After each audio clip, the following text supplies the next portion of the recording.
while back, I asked a young man to come help me move some furniture in my house. Since we'd not met before, I asked him what he was studying at college. He said he was majoring in computer science and minoring in philosophy. But, he said, philosophy was his passion. It was just that his parents wouldn't pay for his degree if he majored in it.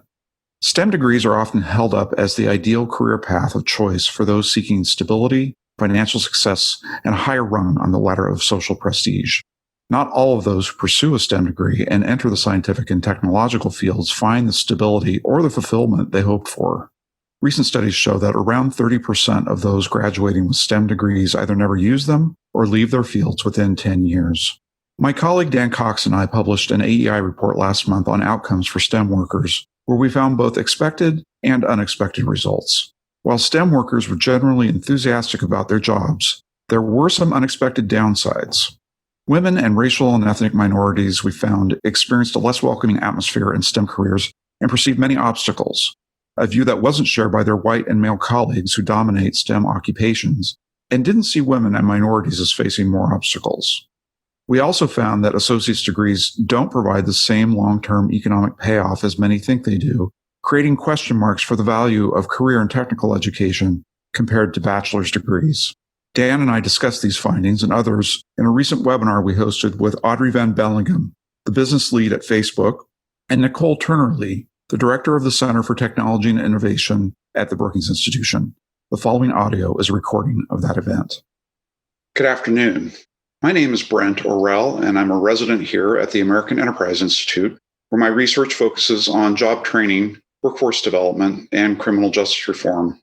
It's my pleasure to welcome you for what I think is going to be a fascinating panel on our recently published survey of individuals with degrees in science, technology, engineering, and math, the so-called STEM occupations. For anyone in the audience who isn't familiar with the work of AEI, we are a nonpartisan, center-right think tank that supports scholars conducting research in a broad range of domestic, national security, foreign policy, and economic policy questions. We operate under the principle of academic freedom that permits and encourages our scholars to pursue high-quality, fact-based inquiry, free from pressures to conform to any external ideological agenda, and based on the principle that a competition of ideas is fundamental to a free society. Before I introduce my colleagues and fellow panelists, I wanted to take a minute to provide some background on why we conducted this survey, which we call STEM Perspectives, Attitudes, Opportunities, and Barriers in America's STEM Workforce. Almost 2 years ago, data began emerging from two researchers at Harvard University, Dr. David Deming and his colleague, Kadeem Noreh, about some interesting trends in economic returns to labor market skills.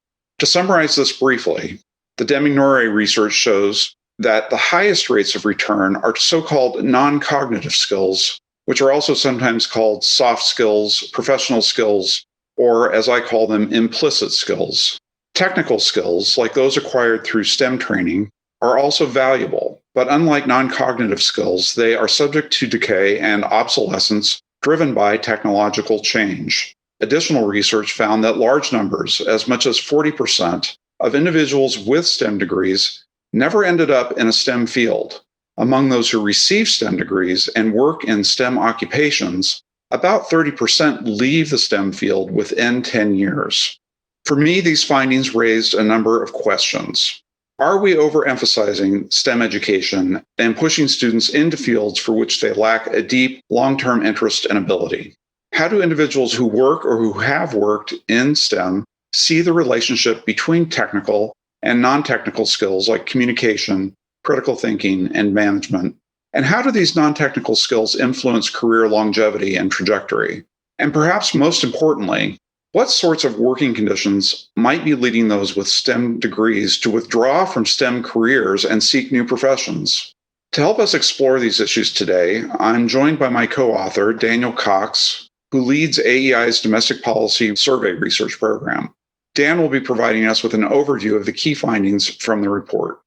We will also hear from Dr. Nicole Turner-Lee of the Brookings Institution, who is a senior fellow in governance studies and the director of the Brookings Center for Technology and Innovation.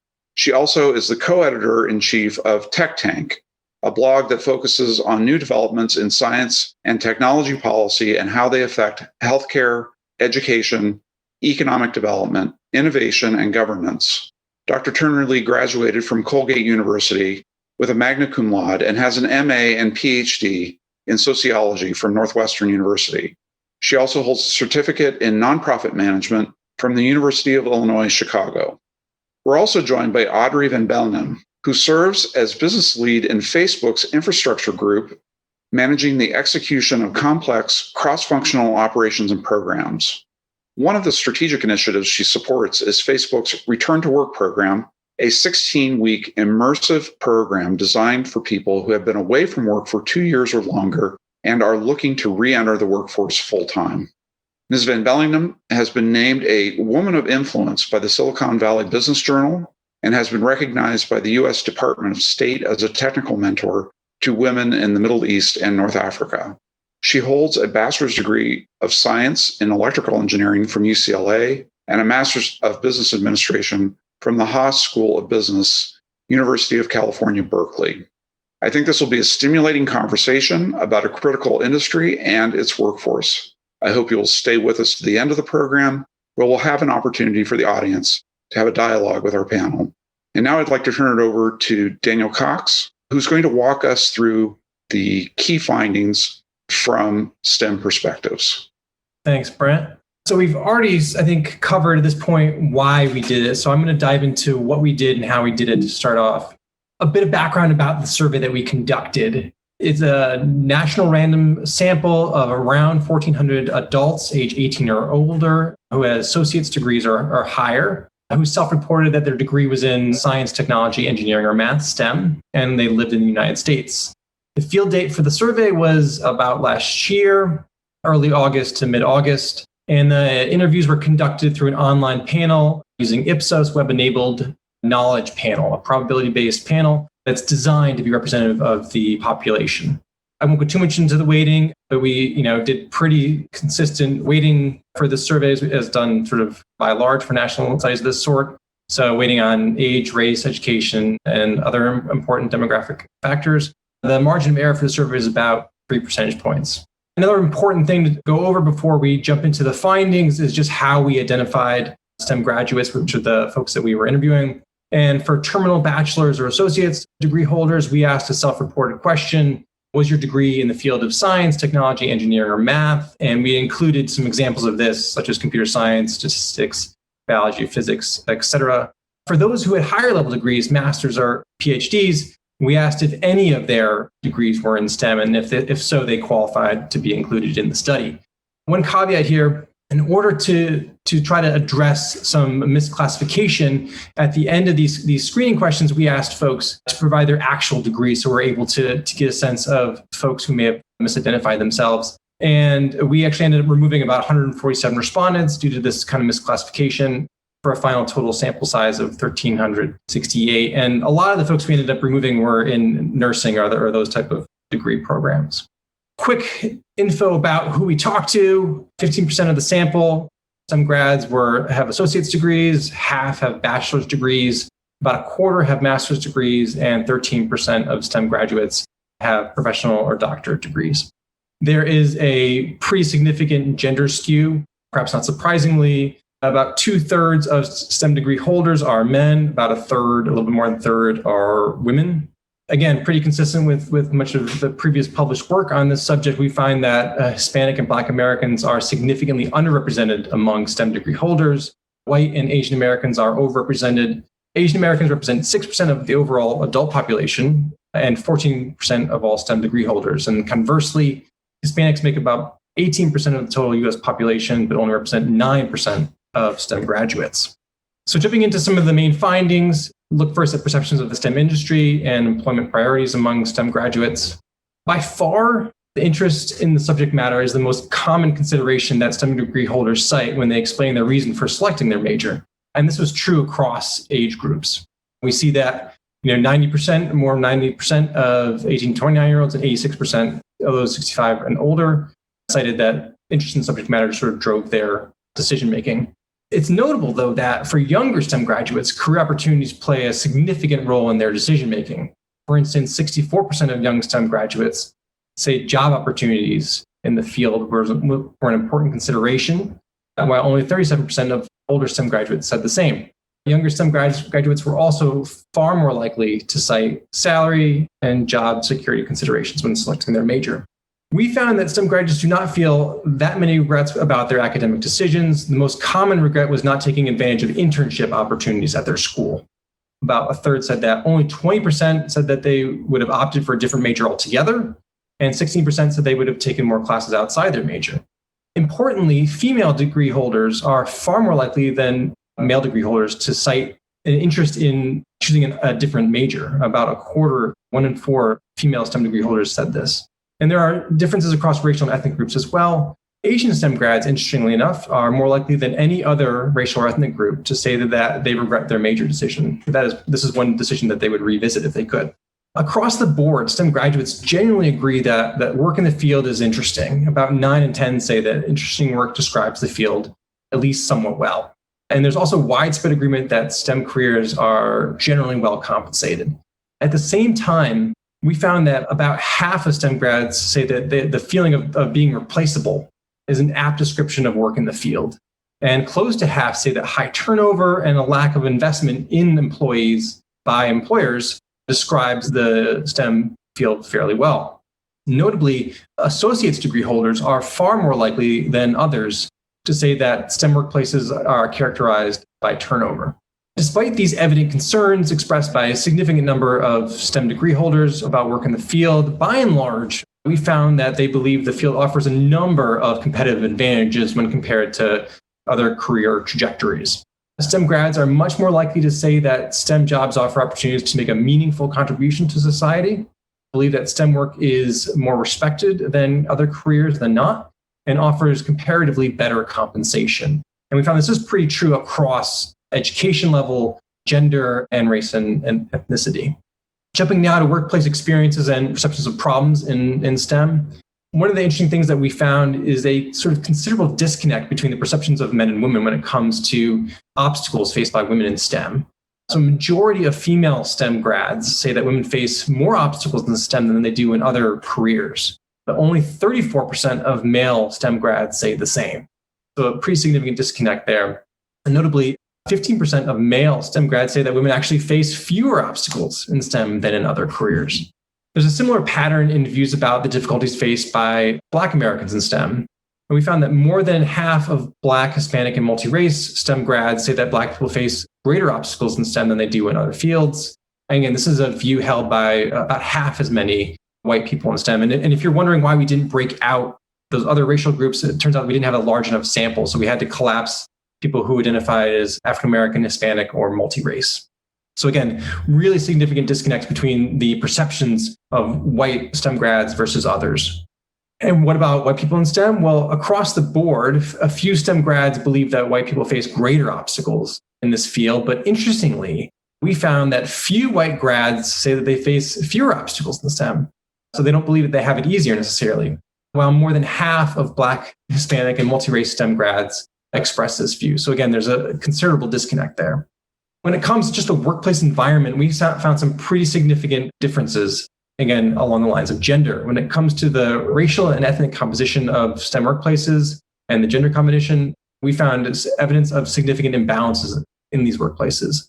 Male STEM workers are far more likely to work in places where the majority of their coworkers are also men. But the experiences of women are somewhat different. A majority of female STEM workers actually work in offices with larger numbers of female coworkers. It's also notable that smaller companies, that's with less than 100 employees, were significantly more likely to have these kinds of gender imbalances with workplaces that were dominated by men. And we found similar patterns when it comes to race and ethnicity in terms of the composition of workplaces. So this is a really interesting finding, and perhaps it's fodder for discussion later on, because I think there's a lot to unpack here. But we found that women in STEM are far more likely to get a sense of identity from their job than men. About 6 in 10 female STEM workers say that they get a sense of identity from their job, and 40% say that it's just something they do. And for male STEM workers, it's the exact opposite. About 6 in 10 male STEM workers say that what they do is just their job, and only 42% say they get a sense of identity from it. When it comes to things that STEM grads prioritize in a job, there's significantly different perspectives between higher and lower income workers. Lower income workers are far more likely to prioritize job security, flexible work hours, positive social relationships, and opportunities to help others and to get ahead.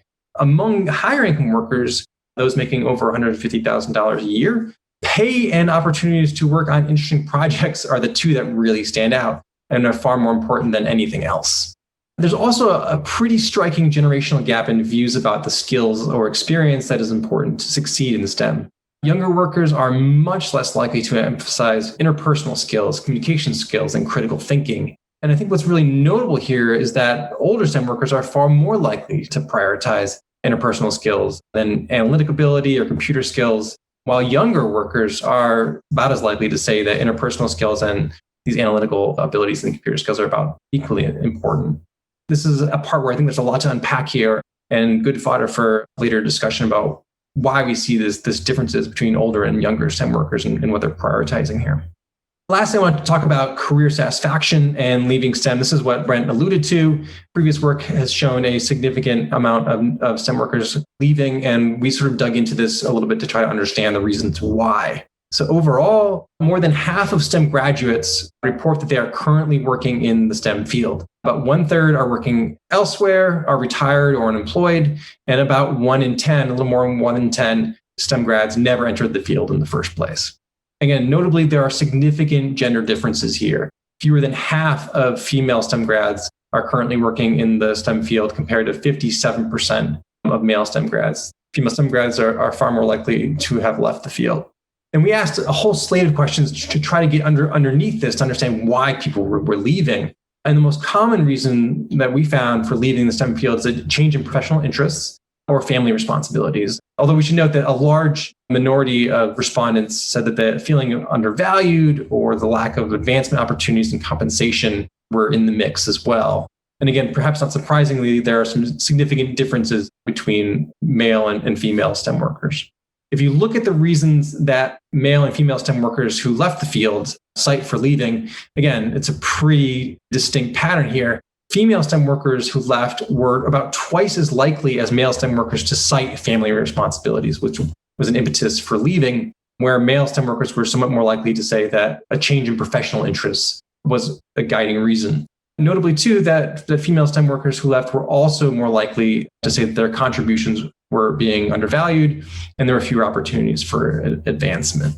We also found some pretty significant differences between white and non-white STEM workers and who left the field. And again, we had to break these down into these categories just due to sample size considerations. We didn't have a large enough sample to break all the non-white groups out separately. Obviously, that would have been our preference, but we just had some limitations there. But when you look at the folks who said the lack of on-the-job training was a factor in them leaving STEM, more than 1/3 of non-white STEM workers who left said that this was a major consideration, a major or minor consideration, and fewer than 1 in 5 white STEM workers who left said that this was an issue for them. Lastly, somewhat of a positive note here, there was a lot to chew on in this report.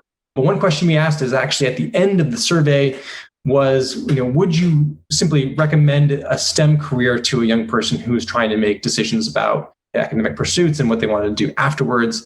And as you can see, pretty much across the board, we saw that STEM graduates and STEM workers, male, female, white, non-white, all pretty much endorsed this idea. They said yes, that they would still recommend a career in STEM. So with that, I will turn it back over to Brent. Thank you for your time. I hope this leads to a really good and healthy discussion. Well, thanks, Dan. Dan and his team were just instrumental and indispensable in helping us to both design this survey and in helping to analyze the results and doing some interesting work post the survey on regression analyses. And I just want to thank Dan and Jacqueline and everyone else who contributed to sort of getting this report into final shape. I want to turn now to Dr. Lee and have her talk a bit about how the results of this survey agree with, disagree with, complement, or otherwise comment upon the survey from her perspective and her research on this topic. Dan and I put a joint op-ed in USA Today a number of weeks ago, and we really highlighted several key aspects of the survey that we thought were especially interesting. The differences and some of the challenges as they relate to ethnic minorities, racial minorities, people who got degrees of less than a bachelor's, women in the STEM workforce. And that's kind of where I want to focus our conversation, but I'd like to hear just what kind of popped out for you, Nicole, in looking over the research. Thank you, Brent, for having me. And thank you to Dan for setting that up. And I look forward to having a great conversation with Audrey included as we sort of unpack your results. I mean, I'm actually excited that you went a little deeper in your study compared to what most people do, right? We kind of already know this narrative that when it comes to the types of disparities that exist in the number of people who are entering STEM from diverse backgrounds, that it's not equal. And it's not necessarily that it's not equal, but I love how you actually frame in the report that when we actually get into those places, we don't stay. And that's for a variety of reasons, which I would love to unpack just real quickly as we jump into this conversation. Let me also say this. Another reason I think that I'm sitting here is I'm a fellow at Arizona State University's Center for Gender Equity in STEM for Women and Girls of Color. So I've had a big interest in this for years. I've known Dr. Scott, who runs that center, for almost 25 years. And again, this is not a new phenomenon. I mean, the bottom line is the reason why your report is so important, and I just keep connecting the dots back to what we're going through today, is that we know that robots and automation are going to disrupt the current economic channels. My colleague, Andre Perry, has written in previous reports that African Americans in particular will lose 132,000 jobs as a result of not being equipped to work in these new careers. So what does that mean in terms of the conversations that we probably have had prior to this administration on ways to increase computer science and science, technology, engineering, arts included, sometimes we call it STEAM, and math? Well, the first thing that we know is that we're not representative when it comes to the pipeline that we're actually creating to go into these fields. If you can actually just stay with me for one moment on that, I think it's important to sort of set that argument up. I have an African-American son, and I can tell you this from firsthand experience that he was dissuaded from actually being a mathematician or an engineer very early on in the pipeline, beginning in that stage when he was in K through 3. We tried again when he got to middle school from 6 through 8. And there was not a lot of support, not a lot of representation among his faculty. And then we tried again in high school and tried to get him to move into some type of STEM career. And in this particular case, he had a professor who essentially told him, hey, you're really not good at math. I wouldn't really do that. And research has basically demonstrated overall in pipeline that we have to hit kids at all stages. And I share that story. One, I'm a proud parent. He's an English major, and he just actually enrolled at College of William and Mary. That's not his thing, but I experienced firsthand how important this conversation that we're having is today. Because without having a deliberate conversation on not just the types of programs and funding that we need to invest in African American and Latina kids, in some Asian communities who are not necessarily the model minority when it comes to these careers, we don't really have these conversations around where those bubbles get bursted in terms of the enthusiasm and motivation around these types of careers. We're not going to capture the true essence of the reasons I think that Dan laid out in your study why we're not seeing higher rates of retention among communities of color. You will be that hidden figure when that hidden figure becomes visible to that child, to that educator, and to that parent. So I want to kind of stop there because I know we're going to delve into many of these areas, but I think it's very significant given that we're moving into a state where digital is becoming the new normal, and we're coming into a state where we're seeing the overlays of systemic inequalities impact education in ways that we've never imagined before.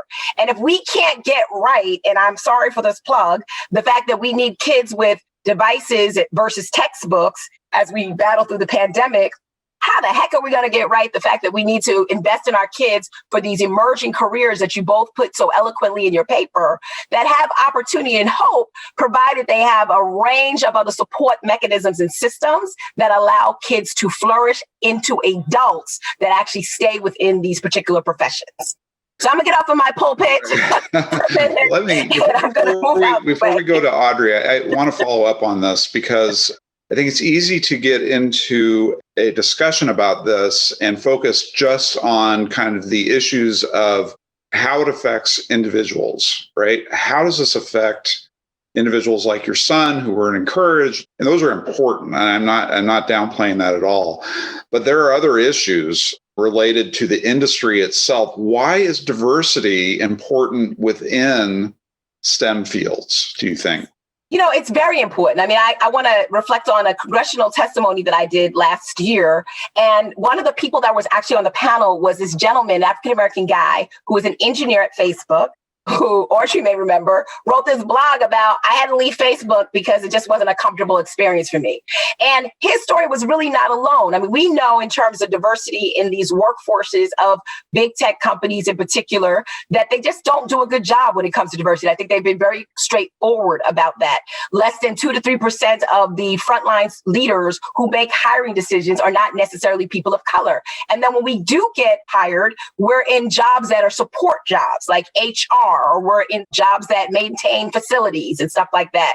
What I think your report is suggesting is that we need to create these cultures of diversity and inclusivity that allow for people to flourish. And I think what's so interesting that I have to say and push back just a little bit, Brent, that it does start from the age of my son. What we find when people get into these environments, and this is not something that just applies to tech, but more so to tech, because the percentage of African-American undergraduates in science and engineering degrees is about 6%. Right? But the amount of professors that they actually interact with are about 80% in terms of them being white. So when you are a person who has that competency and skill as to what you all are arguing, and you're in an environment where you have always been seen or portrayed as like the underdog or the minority, it's not just the explicit discrimination that you experience within your job. It's the stuff that we're actually seeing play out on the news. I'm walking my dog in New York City without a leash. That's a microtransgression because I'm seen as a threat. I may not come out to the cafeteria and eat with everybody else. So therefore, I'm not being friendly. And it's these concepts of how we actually look at why hiring and diversity is so important. It's not just because someone sits at the table. It actually creates the environment that we need to give young people as they evolve in these careers going forward.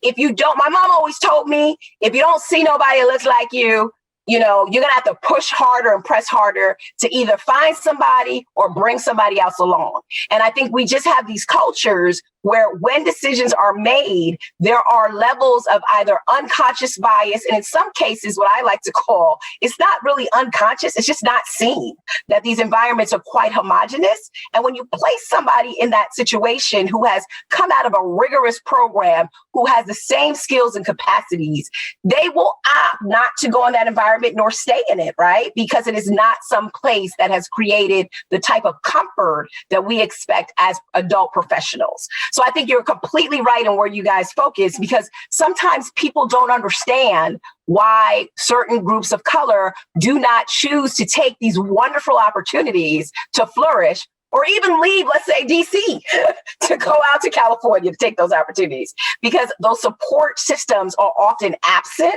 And those support systems like mentorship and apprenticeships have to start early on to indoctrinate people who may be, on the slim side in terms of representation, how to actually manage and navigate through many of those loopholes.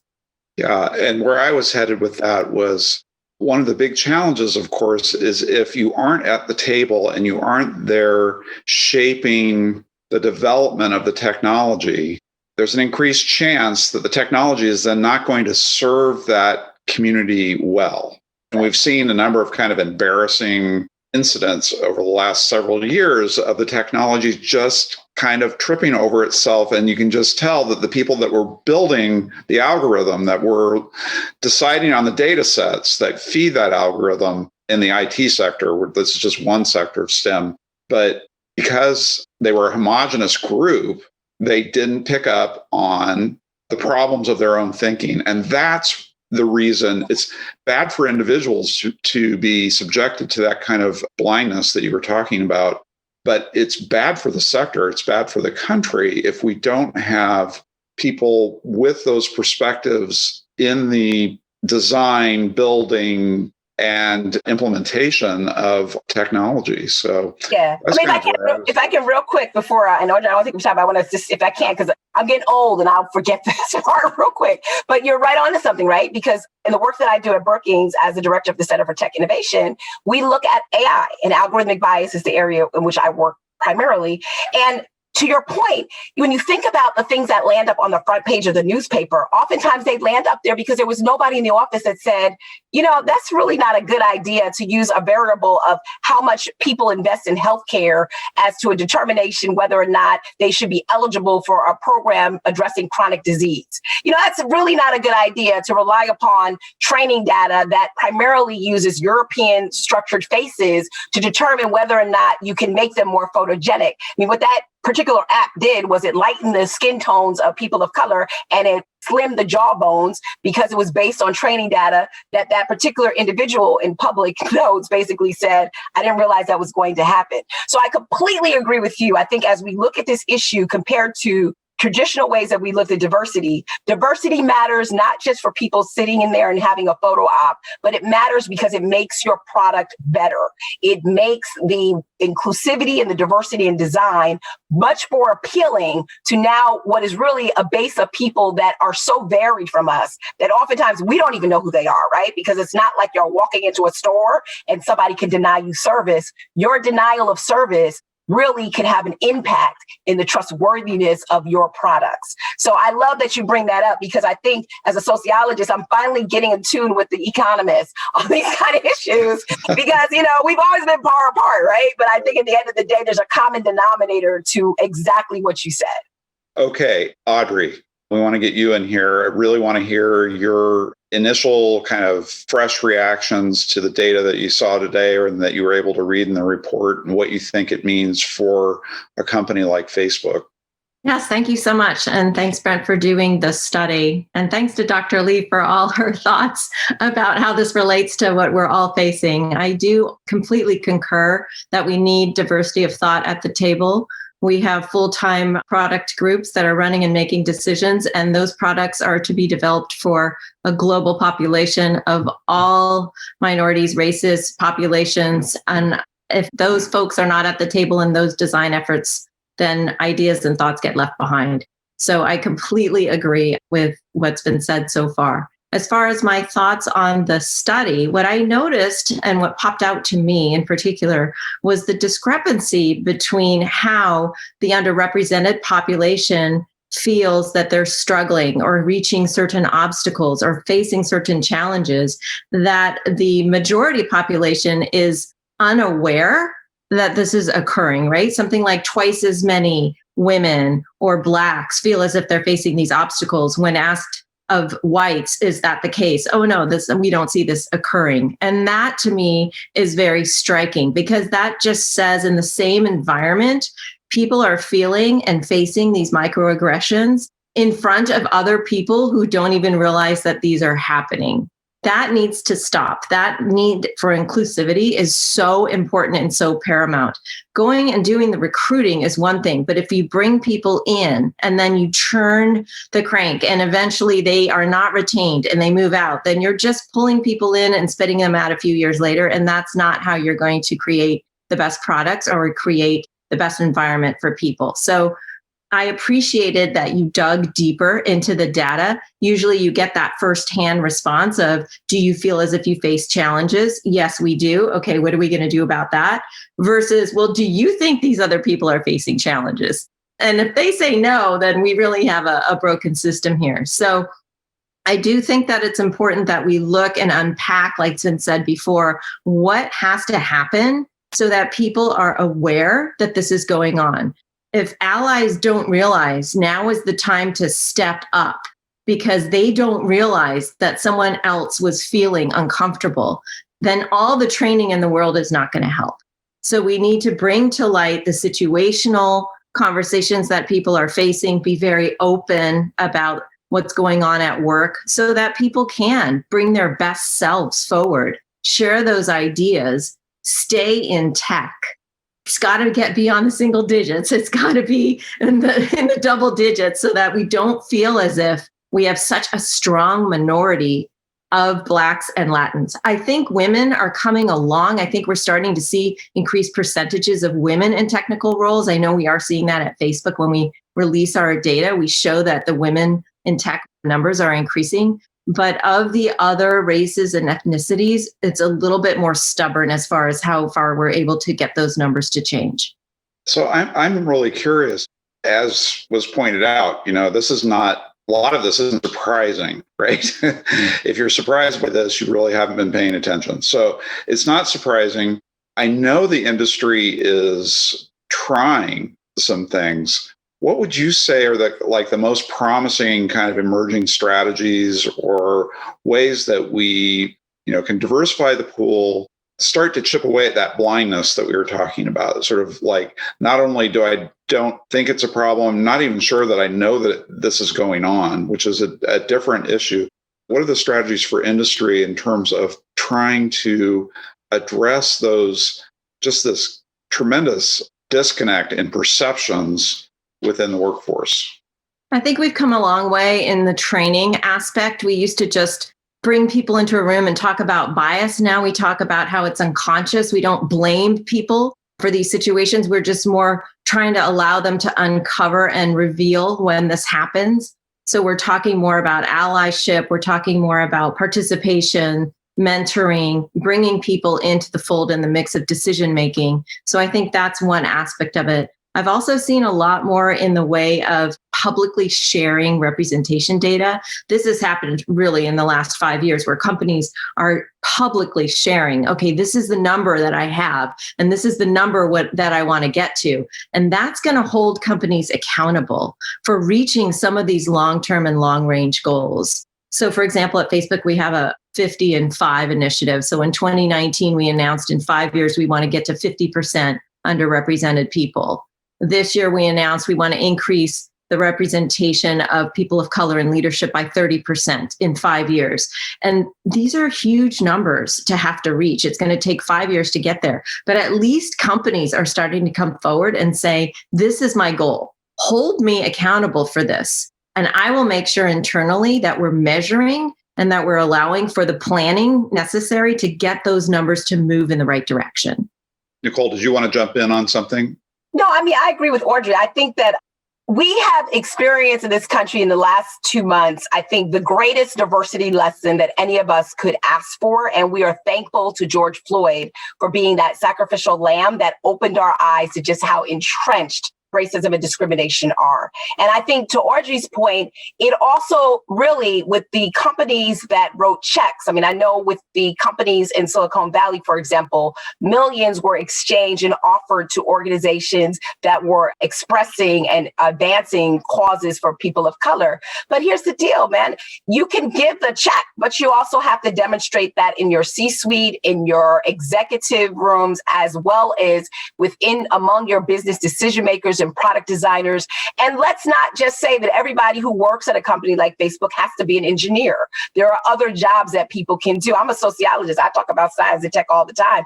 I sometimes wonder why I talk about science and tech all the time, but I have a seat at the table to talk about it. And I think it's important, to Audrey's point, that we sort of move away from these traditional models of D&I, which involve sort of these constructed environments of behavior change, and realize that we are not coming to work as our authentic selves. And I think these last few months have demonstrated what happens when we all have some level of empathy towards the situations of people who are not us.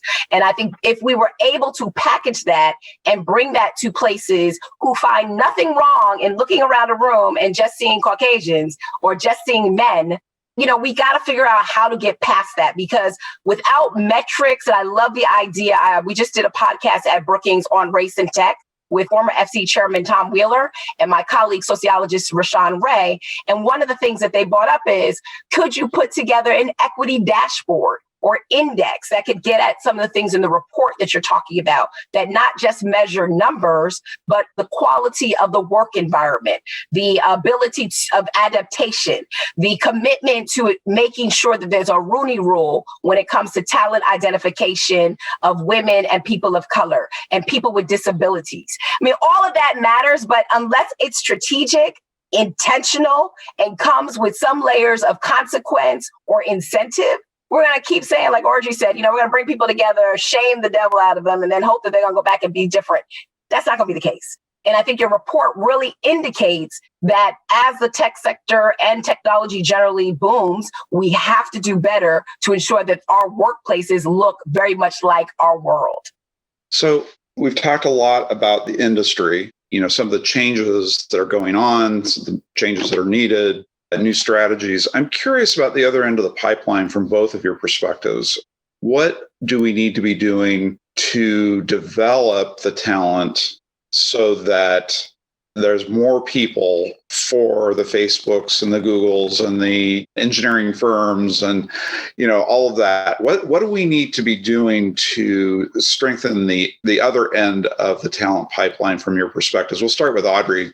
Yeah, I think we talked a little bit about this earlier, is having to get to students early in their student careers. It's not high school. It's not middle school. It's as soon as science and math becomes part of the school curriculum. That is when students are deciding if they're good at something. That is when they're being encouraged. And then lo and behold, that sets them up on the path for advanced learning.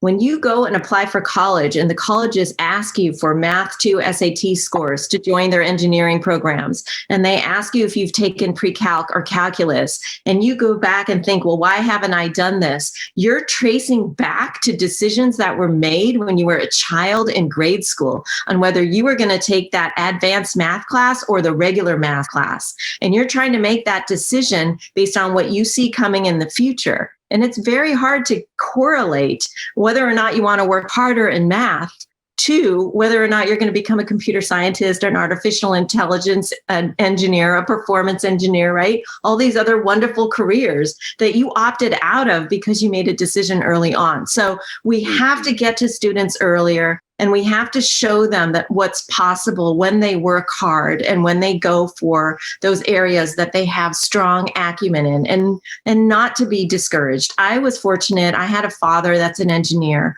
I had teachers that pushed me, and that led to the opportunities I had in college to select a major. But in these other households where they're maybe the first generation to college, or they don't have an opportunity to talk to someone who has a STEM career profession, and all they see are maybe teachers and doctors and firemen, and they don't know what it means to be a profession that isn't on the street in their day-to-day lives. They are opting out of things they don't realize at a very young age. So we really need to get to the students as soon as possible, provide them role models, provide them encouragement, bring them into different environments so they can see what it's like to be a STEM professional, and get them excited about their opportunities. That's very well put. And what it reminds me of is that it's the same problem at both ends of the pipeline. The problem of kind of blindness to individuals and their talents that the data of the survey points to by saying, I don't feel valued, or I feel like I've got more barriers, that kind of thing.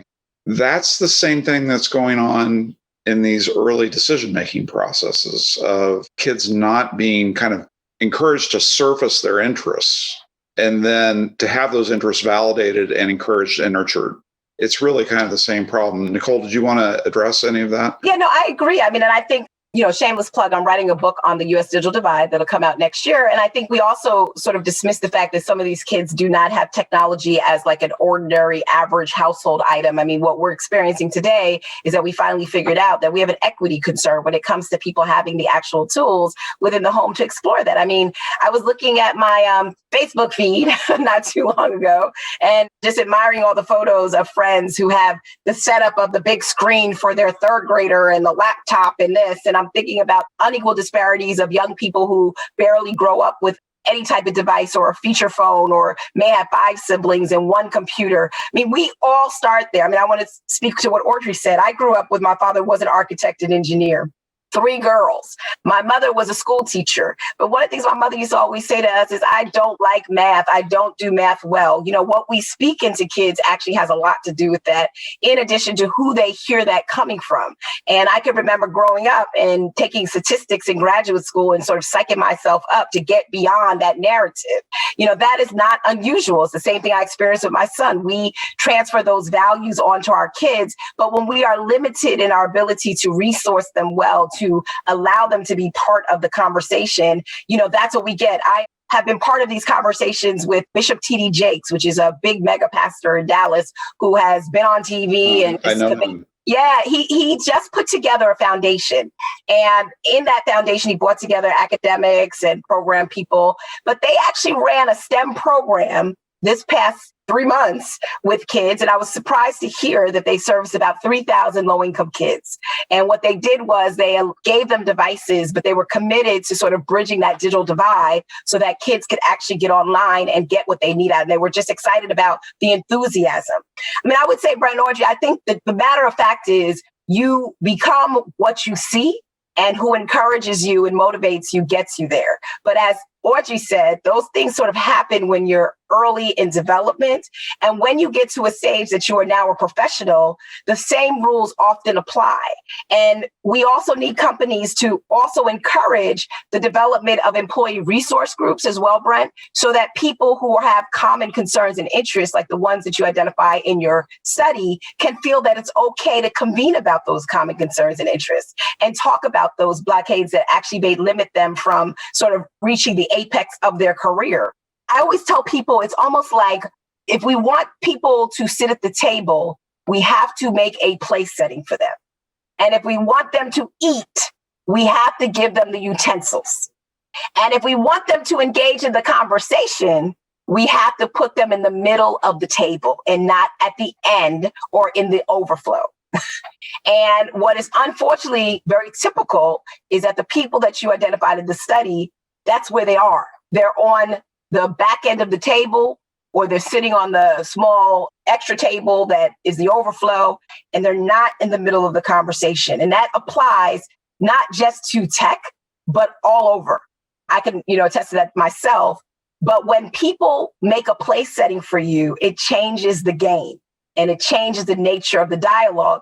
And it also influences the people around you to see you differently. And that's the same thing with women in tech as well. My daughter, just a quick story, she's 13, when she was 9, I made her sign up for this robotics class. She came out there crying. And I said, why are you crying? And she said, there's only boys in here. I don't want to come to this. There's only boys. And now she's probably the best Fortnite player ever, that the boys call her to actually get online. Right? Because she feels part of the team. And so I think that speaks to what Audrey was also talking about. There are stages. We cannot stop at one stage. It continues to be the type of investment that hopefully one day we turn around and say, we should have been doing this all along. So Audrey, I want to give you a chance if you've got something you want to add before I kind of shift us a little bit. So if there's anything that you wanted to add to that part of the conversation, go right ahead. No, I totally agree. I remember when my 27-year-old daughter was 13 and she was trying to make those decisions. She did go on to college, graduated as a mechanical engineer, and then had to decide where to do her doctorate. Should it be in mechanical engineering or bioengineering? And then discovered the ratio of male to female in mechanical engineering PhD programs. And I'll never forget the day she had been accepted. She had done some desalinization analysis at her undergrad university and had been accepted to a poster session across the country. So excited, went and brought her poster, talked about all of the research that she had done, and said to me, no one wanted to talk to me about my research. Everyone wanted my phone number. And I thought, oh my gosh, are you kidding? And because of that poster session, she decided she would not get her doctorate in mechanical engineering. It would be all men. She didn't want to be the pioneer. I mean, gave her all the lectures and stories about how it's hard to be the pioneer, but someone's got to be first, and then all these women are going to follow you. No, she wasn't having it. So she then decided to study bioengineering because there's a 50-50 representation. So I applaud Dr. Lee's daughter for sticking it out and being the only girl in that robotics class, but that is hard to do. It is really hard. And we have to attack it at every point in the career. And in this case, I felt as if, wow, even after she finished undergrad, I lost her into bioengineering. Now, good news, story turns out, she does 3D printing and has to use her scaffolding and her mechanical engineering undergrad for bio because those fields are starting to merge. But at the time, I didn't think that. I just thought, darn it, I wish I'd been at that poster session. You'd have been that mom that said, hey, get away from my daughter. No phone numbers. I mean, everybody's got their story, right? And, when I was a kid, I was the youngest of three. I had an older brother and older sister who were both very talented in the math and sciences. And I don't know that I was actually bad at it, but it was hard to compete. And so I had to strike out in a different direction. And, you were talking about sort of career limiting choices. I made some career limiting choices when I opted out of science and decided to do English and history and social studies and really go into that because it was an area where I felt more comfortable. And everybody has that story of somebody telling them either you can do it or, maybe you should think about something else. And we don't want to script people either way. We want them to sort of find their natural level, not what we think that their natural level is. So can I say something to that, Brent, as well? Because I think we often miss this as well. I mean, I think that there are similar concerns in the AAPI community too that we often take for granted, right? And a lot of the work that I did prior to Brookings, we do a lot of civil rights and social justice work. And there is this, sort of coined model minority when it comes to Asian Americans and where they fit within the scale of either the tech sector or the quality of life that I think is still understudied, right? And not well understood, particularly for kids that may come from Asian cultures that may not be the highest in income or may not have the ability to spend, countless hours in school. What's so wonderful working at a think tank, you meet people from all over the world, right? And I'm always intrigued when we get research assistants that come from all over the world and looking at their different work ethics. But I think that also feeds into this level of trepidation that may also come with the ability of people to fit in. And so as we think about the questions that you raise in your story, it's really important to think that, this is not something that is always Black and Latina, but it also has implications for Asian American communities as they try to figure out how they break through some of the stereotypes that may be attributed to them or find balance, right? When it comes to trying to appeal to be the smartest. I'll never forget, he just went on to get a professorship at Gallaudet, but I had an Asian American intern from China. And I just remember he would always be in the office like until 10, 12 o'clock in the morning. And, for people working at a think tank, that's like unheard of. We usually shut it down and we go home, have dinner, think about the things we want to write about. And if we're writing at 12 o'clock in the morning, it's probably from some comfortable place that no one knows about, right? Or that our family has let us alone. But, I had a conversation with him and he explained to me the amount of pressure that he had in education to actually make sure he maintained that standard. So I think what's so interesting as these STEM professions evolve and we see this demand for more people who are skilled in the biomedical as well as robotic space and automation, or where we're seeing intersections between commerce and robotics, that we're going to have extra pressures on people, right? And so we're going to have, in the one hand, historically disadvantaged groups in the United States that are already behind the 8 ball when it comes to their exposure to math and science. And then we'll have people who may be immigrants or otherwise that have overexerted aspirations to succeed. And what's so interesting is that we never really hear about those that are predominantly represented outside of, women having the same issues like white men and where they fit in this, right? So I would love to see more on where they fit. Are there reasons why they're not part of the solution and maybe they're part of the problem? Are there ways to advance their thinking on this in terms of, the types of pressures that are imposed? Is it possible to change the paradigm of the narrative of why it's important to go to a historically Black college that graduates 99% of their engineers and take a risk on that school, versus trying to find that kid at Stanford who is one of two? You see what I mean? And I think that might be, as part of your work, like the next stage, which is what I think Audrey mentioned. It's so interesting to see these groups side by side because oftentimes they're isolated by their particular perceived problem versus really trying to figure out how is the whole environment sort of contributing to the whole. the bigger issue. We're going to be moving into audience question and answer here in just a few minutes. It's impossible to have a conversation about anything these days without talking about COVID and the stresses and strains that it's putting on American society in a bunch of different ways. Everything from physical health to the digital divide to remote work to you name it. COVID's changing a lot, and it's changing really quickly. You already alluded to this a little bit, Nicole, about this remote learning thing for kids, I think, is a huge challenge. It's a huge challenge for everybody. But if you don't have high-speed internet in your house and you don't have 3 or 4 laptops laying around, and if you don't have a bunch of the other technology, it's just that much more difficult. Let's dive into that issue a little bit, how COVID is changing things within the tech sector that you see. I think I'm seeing a couple things. On the good side, all these events are becoming virtual, where people didn't have access to these types of conversations because they physically needed to get somewhere, to get on campus, to get to an event, to find the funds to travel. That is no longer a requirement. So for example, before joining Facebook, I worked at a nonprofit that supported women in technical roles. And they run an annual event called the Grace Hopper Celebration, which brings together thousands of women in engineering. It's the largest conference of its kind. But you had to, as a student or as a professional, find the funding to get to a convention center, whether it be in Houston or Orlando or wherever the case may be. That conference is now virtual. And I can imagine how many people who never thought they'd have the chance to go to something like this, they now have access to this type of community and this environment and this information.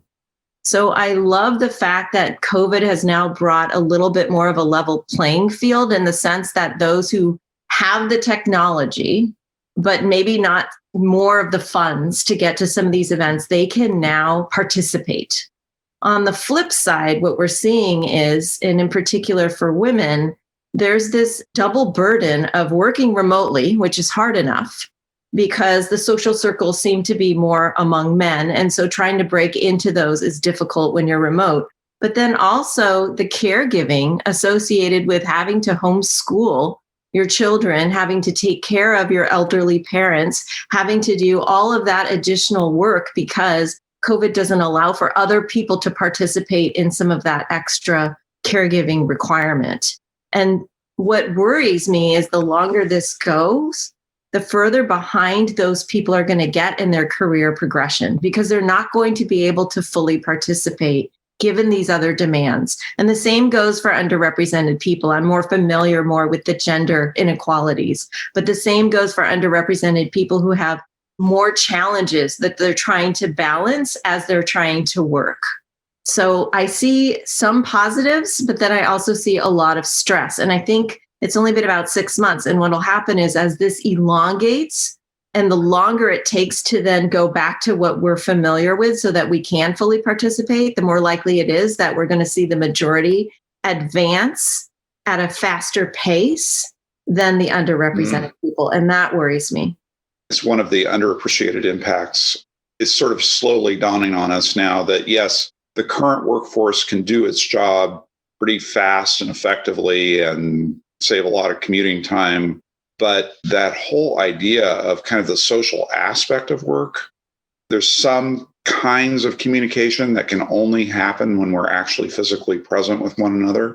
That's especially a problem if you're trying to get started, right? If you're trying to establish yourself in a team, that's hard to do virtually. Much harder to do virtually than it is in person, where you're having all of this moment-to-moment interaction with people. I can see that becoming a real problem from a diversity standpoint and trying to, you recruit this great candidate, African-American or Hispanic or a woman, into your organization, and they never have a chance to acclimate to the culture of the organization, to make themselves known broadly within the organization because they're a face on a screen. That's a huge consideration. Nicole, did you want to get in on that question? Yeah, no, I completely agree. Obviously, the tech sector is booming. So I, personally know a lot of people who have changed jobs and actually joined tech companies over the famine of this pandemic. And you're right. I mean, they're sitting at home sort of trying to figure out where they can get a word in edgewise, given the fact that they've missing the face-to-face interaction. And I do agree with Audrey, based on your personality and, your fit, quote unquote, you probably have a better chance in this type of environment of getting what you need to be done. But on the flip side, again, for people like myself who are parents, there's a lot of blend of expectations and roles, which I think will eventually result in mental health breakdowns like I'm on right now, because I don't know when is day and when is night and when is weekend and when is weekday, given the blending now of the work into the homes. That's a whole other conversation in terms of the values that we have if this continues to go on.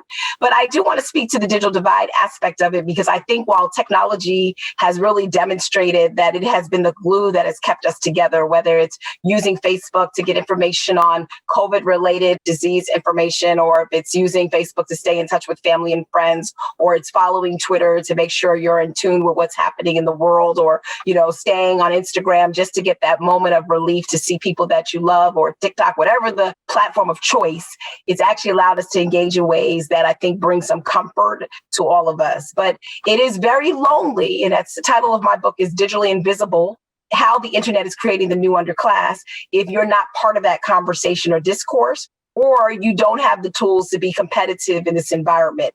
The unfortunate thing is, if you are a worker who lives in a home where you don't have broadband access and you didn't really get a computer because your pay scale didn't allow you to be that person that got one to take home, you're in trouble, because you're probably going to be trying to run out to the Starbucks or run to your auntie's house and grab their laptop, or figure out ways to do things on your phone, which people don't know your struggle. There were teachers, in addition to students, that were sitting in parking lots trying to do lessons when we were in that state of virtual learning. And there will probably be more who still do not have access at home, that will have to escape that reality and teach kids from, some parking lot near a Starbucks or in front of a school or library. So I think we have to be very careful, particularly as technology has demonstrated its full impact of disruption, and the extent to which we will actively engage people, not just as consumers in this, but there will also, and this kind of goes back to your report, we'll also have the people ready to actually become innovators in this new tech economy. I follow a lot of the diverse startups and, how they're trying to think through questions that they can answer through their technology solutions. Think about it. We have now so much space that unfortunately is showing up in communities because businesses have closed. Will we take that as an opportunity when we finally get to a state of engagement to repurpose more vacant land in low-income areas into co-working spaces so that we can get people to be part of the solution in the ecosystem? I always was raised with tech. If you're not the creator, then you're just the product. And so I think what COVID has actually alerted us to is we need to find ways to harness technology with people who have the skills to do so in ways that helps us to solve some of the most pressing concerns and problems of our lifetime. And that seems like the train has left the station on this, and it's only going to go further out. But, I'll share like a statistic that I heard the other day that has just kept me up at night for real. It's suggesting that kids of color, special needs kids who actually don't have access to any type of technology in the home, face the potential challenge of being 5 to 6 years behind in their cognitive development simply because they're lacking access to learning. Not this remote, virtual, asynchronous, but they're not in contact with any type of professional that's going to help them gauge their skills going forward. And so those kinds of things I worry about, because if we're already in what we're talking about today, if we're already behind in getting young kids of color and poor kids and other kids to the table, what does that look like if they've lost 6 to 2 months to a year of math training and learning and cognition that they're able to actually apply to a job? What is that going to look like if in this country we're not really supportive of summer school and other mechanisms to get kids up ahead? So it's things like that that keep me up when I start thinking about how vast the digital divide is and how less binary it is and how it actually impacts various sectors of our lives. Very interesting. Okay, we're going to go to some questions coming in from Twitter, and we've got one on email that I want to do first. But the question is, it has been pointed out, and I'm not sure by whom, but it has been pointed out that anti-bias training increases resentment among employees that undergo it and reinforces stereotypes. If that is the case, what should be done? Would that affect company performance? Yes, I have seen some of those studies, and I can't recall where I saw them, but something about two outcomes that come from requiring anti-bias training. Number one is, oh, I've gone to training, now I'm not biased anymore. That's number one. Or number two, I don't know why you're making me go to this training. I've never been biased. So either of those outcomes are not what you want from anti-bias training. So companies that are looking at how to offer this type of information for those who want it, rather than requiring training, it's optional. It's strongly encouraged. It's something people talk about. You want to go to the class because people are referring to it and you didn't attend, right? So it becomes part of the environment and the culture to go and learn about what bias means, to understand when to recognize it, and then to understand what to do when you run into it. So I think that is what we were talking about earlier about how strategies have shifted a little bit in the training structure. It's no longer a requirement. It's not something you have to do, but it's something that you yourself want to learn more about because of the way the company is operating and embracing this information. So I do agree that there are ways to do bias training successfully, and there are also ways that have been done in the past where it's backfired and people haven't gotten out of it what we hoped. Yeah. If I could jump onto that too. So when I was in grad school, I used to take a lot of little side hustles. And one of them was to actually do the type of diversity and anti-bias training with Fortune 500 companies. It was my way to pay my rent through grad school, which was to take a group of people, take them out to some beautiful hotel resort, give them 5 days of communication training and, why it's important to recognize that people are different. And what I've realized as I've gotten much older, because that was almost 20 years ago, that we all make personal conscious decisions to be different. So I recently gave a keynote to a big tech company, about 1,000 people.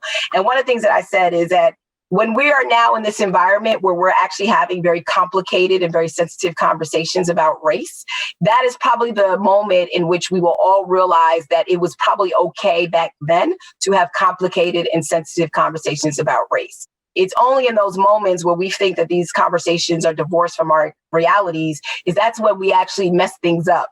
The reason why I think young people, and particularly young white folks, are really interesting to me oftentimes is because they may hear a story, and oftentimes when as researchers will talk about our research, and one day I was talking about my book and how I'd gone out to a farming community and met with this farming community, and how this place that I went to, I was probably the only African American in the whole town. And, I saw Confederates, et cetera, to the point they were hanging as wallpaper. And, and I was sharing that story. The young woman came up to me. She said, I'm so glad that you said that. She said, because my grandmother lives in a place like that. And as a result of that, I feel like when I go home, we have these conversations. Now, as a person who has, experienced the trauma of racism, et cetera, I am one of those people that's always open to listen and hear. But what I told this young lady is that you need to go back and tell your grandmother, because telling me is not going to change the way she feels about things.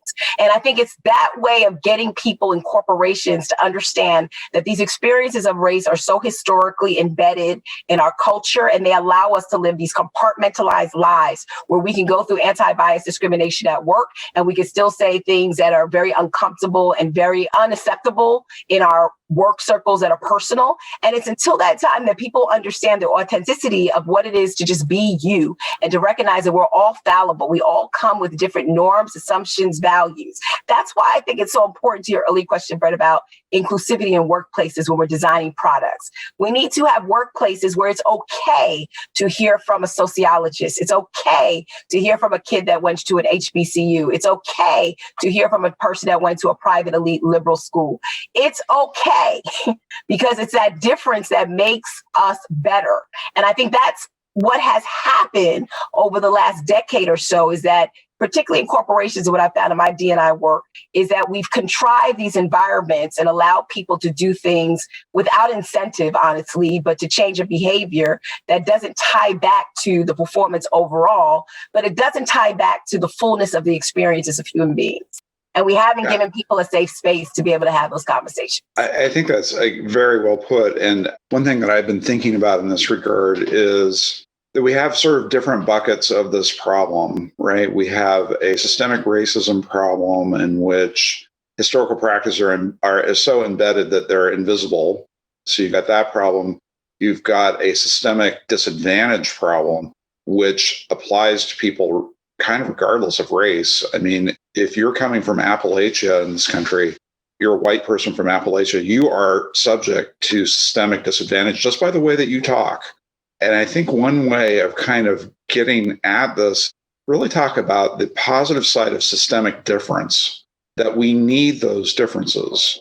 They're not liabilities, they're assets to us as a society. We do need to recognize that there are negative manifestations of these problems. But there's a flip side to that, where if we approach it from an asset standpoint rather than a liability standpoint, we might actually be able to turn it and make it useful to us. So next question, and this is kind of a question that I like to ask actually on my podcast and when I'm interviewing authors, is what drew you into this issue? Either or both of you, what drew you into the field of STEM, into wanting to reform STEM or work in a corpus, that career question, the vocational question of what brought you into this work? So that comes from Twitter. Somebody wanted to ask that question. I'll jump in and then Dr. Lee can follow. But like I said earlier, my father was an engineer, but I think what drew me to the profession is I'm a bit of a fighter. And I think you have to have that kind of fighting mentality if you're going to enter a STEM profession. We talked about how high pressure it is. We talked about how rewarding it can be to work on some of these products that billions of people are going to use. So it's a high stakes game, in my opinion, to put all of your intelligence and all of your capability on the line on the job that you love. And that was also in your research. Why do people choose these careers? They love the projects that they work on. And that is absolutely in line with my past story. So I was drawn into being strong in math, being strong in science. Both my parents didn't speak English, so language wasn't really great at home, and I couldn't get a lot of help on things like English. So I think I gravitated naturally to the sciences. And then as I pursued those, found that I could get some help, saw some role models, and also was fairly good at it. But in addition, you're constantly facing some microaggressions as you're a minority trying to approach a career that you are not necessarily welcome or included in. At least that's how it was when I was deciding on my major 30 years ago. So you have to have a little bit of resilience, tenacity, some stamina for the fight, and you have to be in it and have to want to do that. And so not to say that it's that bad now, but at the time it was less common to see people of my background in some of these classes. So my background is also a Pacific Islander. So I have a lot of different things going on in my heritage. So I do appreciate the challenge. I do appreciate the projects that have never been worked on before. I like innovating. I like solving problems. And then that kind of led into the career path that I've taken. Boy, that's so fascinating. Sometimes these stories get told as kind of hero stories. I was so tough and persevered and overcame. We don't have that many heroes in the world, but you do have to have that willingness to persevere against some of these barriers. In fact, I think some of those barriers, when you push through them, you're actually learning so much out of that really benefits you in the longer term. So that's a great story. Nicole, tell us your story.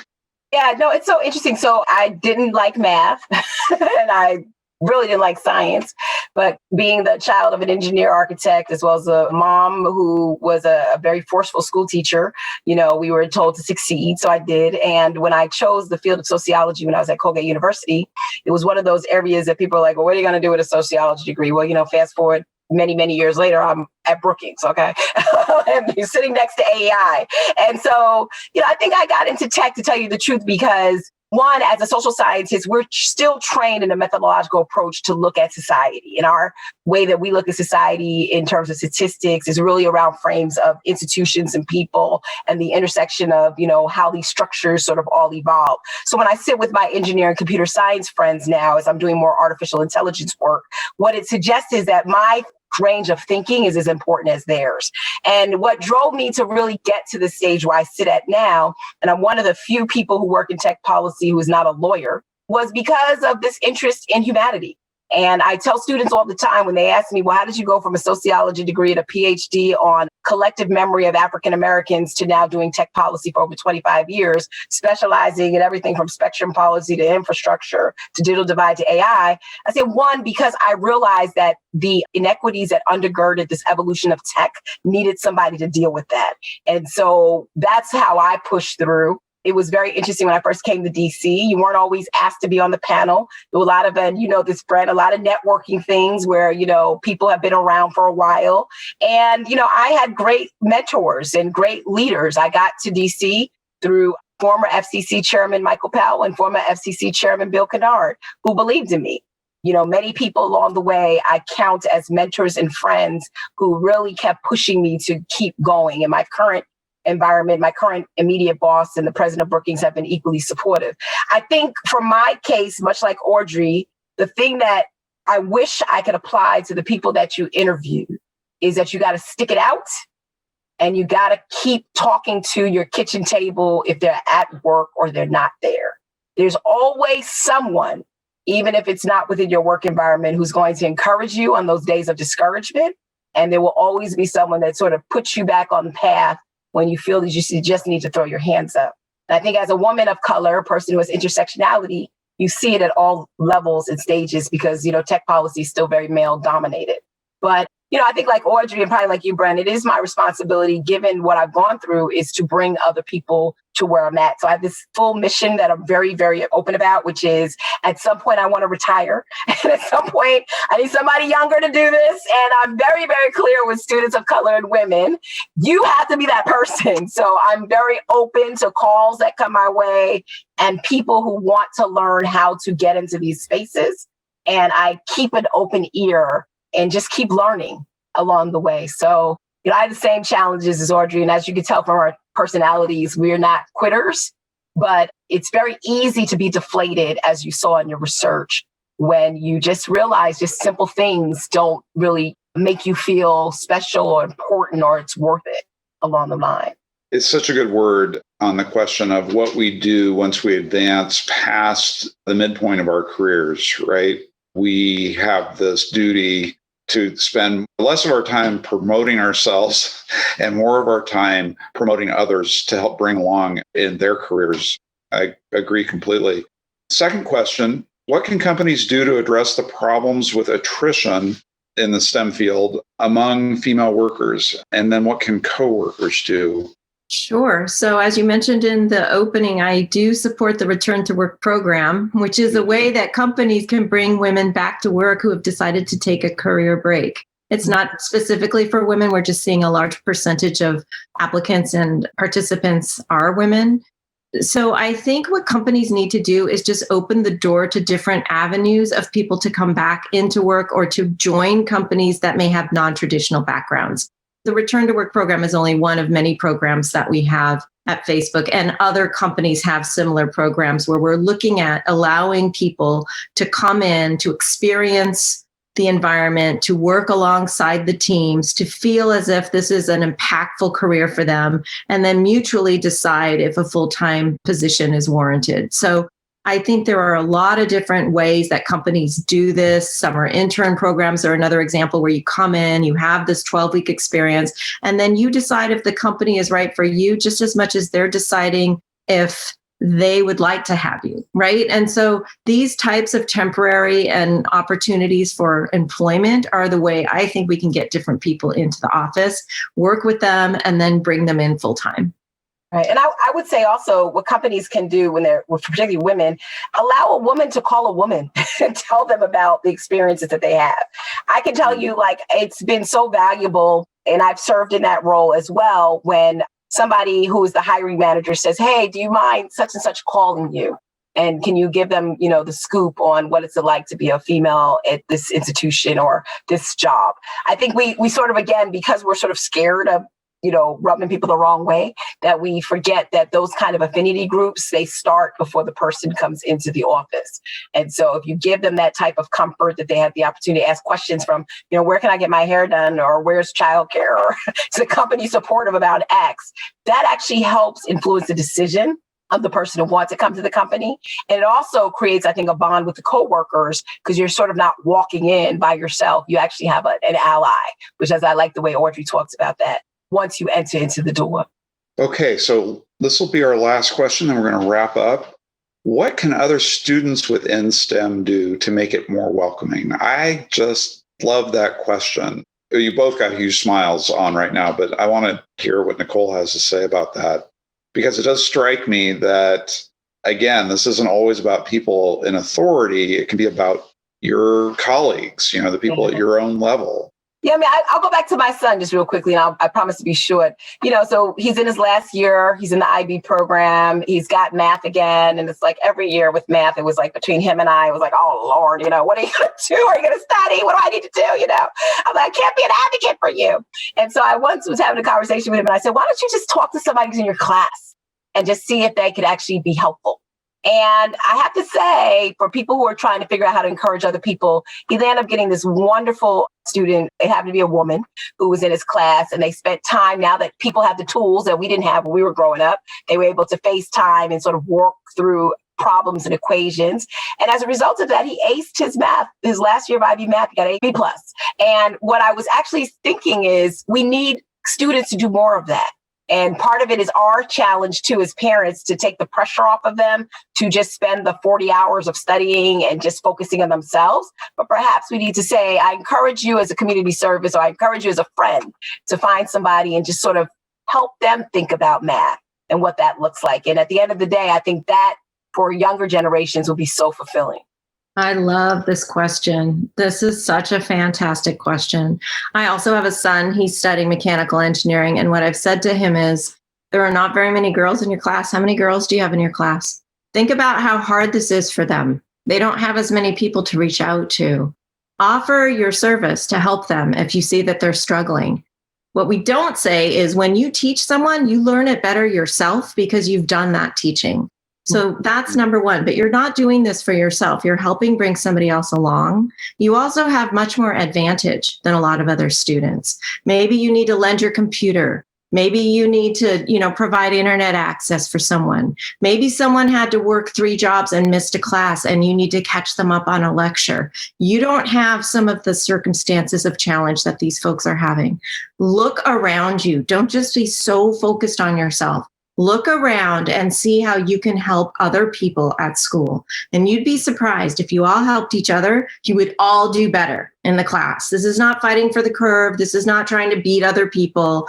This is a community effort. We need to do this together. This is the only way we're going to graduate enough people in these fields with the education that they need to be able to serve the challenges that this nation is facing. It's going to get rough. Look, Audrey, not many people can make me be quiet and just want to drop my mic. Kudos to you. It's so counterintuitive because we're geared for competition, right? We're geared for, I'm going to climb to the top and it doesn't matter how many bodies I have to step on to get there sort of mentality. And yet we know that when we're in work situations, when we're actually in those situations, we need each other to really put the best kinds of products together, sort of breaking down that sort of competition first and cooperation maybe, I think is something that we really need to address. I want to thank you both. Really stimulating, interesting discussion. I'm so glad to be able to connect to you in this conversation. One of the many blessings of technology is to be able to do this kind of thing. So STEM is a critical issue and it is a critical sector and it's getting more important every day. We need to pay attention to who's working in these sectors to make sure that it serves the broadest possible cross-section of our country. Thank you again for your time. Thank you to the audience for joining us and for asking these great questions. And we look forward to continuing this examination of how to improve educational opportunities for people who are interested in the science, technology, engineering, and math and art field. Again, great being with you, and thanks so much. Thank you for joining us on this episode of Hardly Working. I'm your host, Brent Orrell, and I hope you tune in next time to learn more about the state of workforce development in America. Be sure to like and subscribe to our podcast. Let us know at vocation@aei.org if there are any topics you'd like us to cover. As always, we hope you find the job that fits so well it feels like you're hardly working.